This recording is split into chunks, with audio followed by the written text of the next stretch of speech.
Sir Criston Cole, the most feared knight in all of Westeros, a man who survived countless battles, political betrayals, and the chaos of a civil war that tore an entire dynasty apart.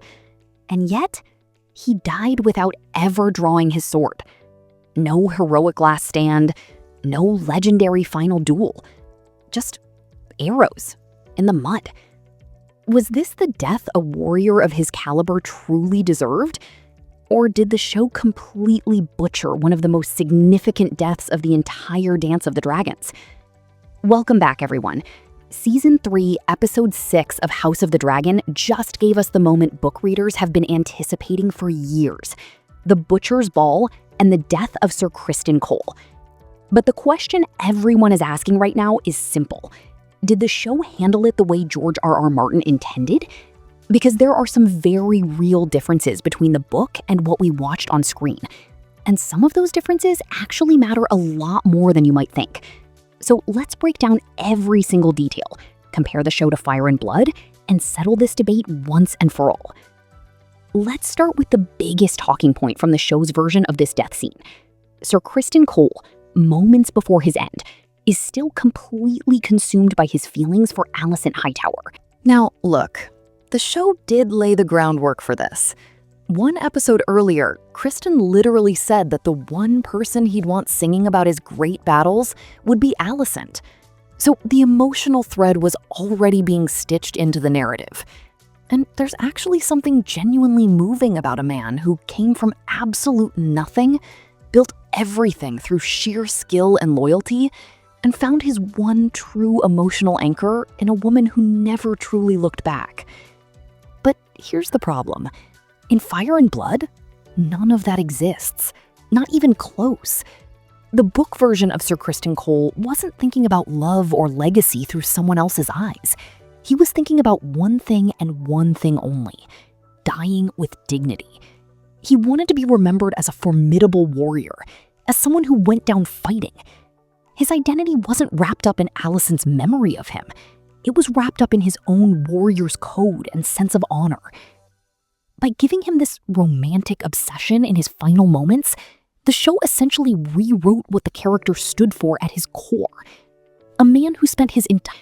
Criston's men looked exactly as they should have.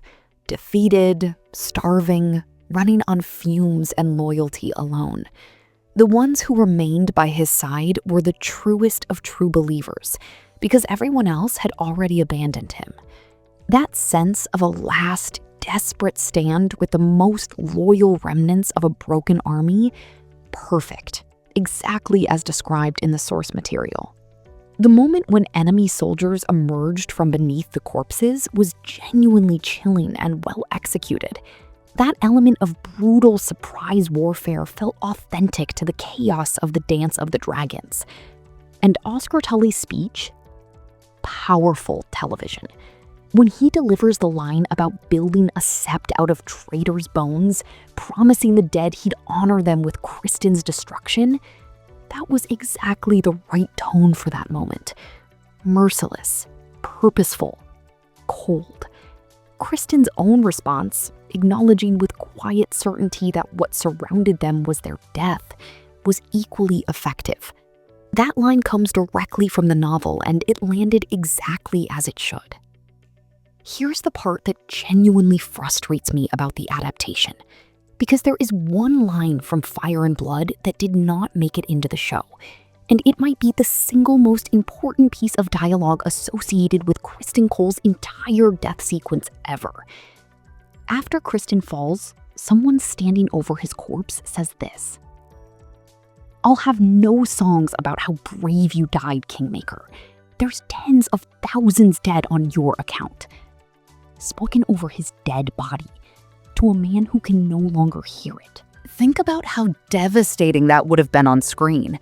Just one episode earlier, Criston was talking about wanting people to sing of his deeds, wanting to be remembered, wanting his death to mean something. And here he is now, a corpse in the mud, being told by the man standing over him that no songs will be sung, that he will not be remembered as brave, that he will be remembered only for the destruction he caused. That is Greek tragedy level writing, and it was right there in the source material, ready to be used. The fact that it wasn't included is genuinely one of the biggest missed opportunities in the show's recent run. Let's talk about the characters present at the Butcher's Ball, because there are some notable differences here too. In the show, we have Oscar Tully, Roddy the Ruin, and Alicent Blackwood as the archer who fires the fatal arrows. In the book, Oscar Tully wasn't actually the one who delivered that powerful traitor's bones speech. That was Sir Garibald Grey, and alongside him stood Roddy the Ruin and Pate of Longleaf, nicknamed the Lion Slayer after fatally wounding Lord Jason Lannister at the Red Fork. Now here's where it gets interesting with the arrows. In the book, it wasn't Alicent Blackwood who gave the order to fire. It was a man called Red Rob Rivers, who had strong associations with House Blackwood. The identity of the actual archer remains somewhat ambiguous in the historical documentation. So, the show's decision to make Alicent Blackwood the one who fires those arrows is actually a creative interpretation, rather than strict adaptation. But it's one that makes completely narrative sense. She's a Blackwood. The connection is there.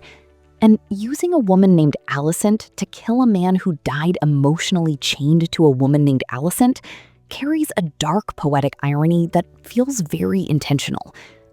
The closing shot of Criston Cole lying in the mud, Alicent's handkerchief still clutched in his hand, is the image the show chose to close his story with. And like almost everything in this episode, it works on two completely different levels simultaneously. On one level, it's genuinely touching. He remained loyal to his cause and loyal to his feelings until the very end. There's something quietly human about that, regardless of everything else he did. But on the other level, it's a damning indictment of his choices. Criston Cole once swore to protect Rhaenyra. He looked Viserys in the eye and made that promise. He abandoned it. He chose a different path. He served the Greens with absolute devotion, and he died in the mud because of it, clutching a piece of cloth belonging to a woman who had long since stopped thinking about him. His death wasn't heroic. It wasn't dignified. He didn't draw his sword. He was shot from a distance before he ever had the chance to prove what he was capable of in that final moment. And that's the entire point. This is the question at the heart of everything. Did Sir Criston Cole deserve better? Technically, yes. He was arguably the greatest single combat fighter in Westerosi history at his peak. A death by arrows from a distance, without a final duel, without a moment of glory, feels almost insulting to what he was physically capable of. But narratively, absolutely not. He deserved exactly this. The Dance of the Dragons has never been clean or honorable. From the very first act of violence in this civil war, it has been ugly, political, and utterly devoid of the chivalric codes that men like Criston Cole believed in. The war itself ate those ideals alive. And Criston, a man who betrayed his oath, who helped put the wrong king on the throne, who caused tens of thousands of deaths through his political maneuvering, died the death that the story demanded. Not as a legendary warrior, as a political casualty. Face down in the mud, no songs, no dignity, no final stand. The Dance of the Dragons doesn't give people what they deserve. It gives them what the war requires. So where does that leave us? The show handled Criston Cole's death well overall. The atmosphere was right, the emotional weight was present, and the battle itself was appropriately brutal. But the missing dialogue spoken over his corpse, the absence of that perfectly timed callback about songs and legacy, that is the one thing that genuinely held this scene back from being truly great television. Book readers know what that moment could have been, and now you do too. Was his death better in the book or the show? That's what the comments are for. Tell me exactly what you thought of The Butcher's Ball, and whether Sir Criston Cole got the ending he truly deserved. subscribe for full coverage of every remaining episode this season. There is a lot more of the dance still to come. See you in the next one.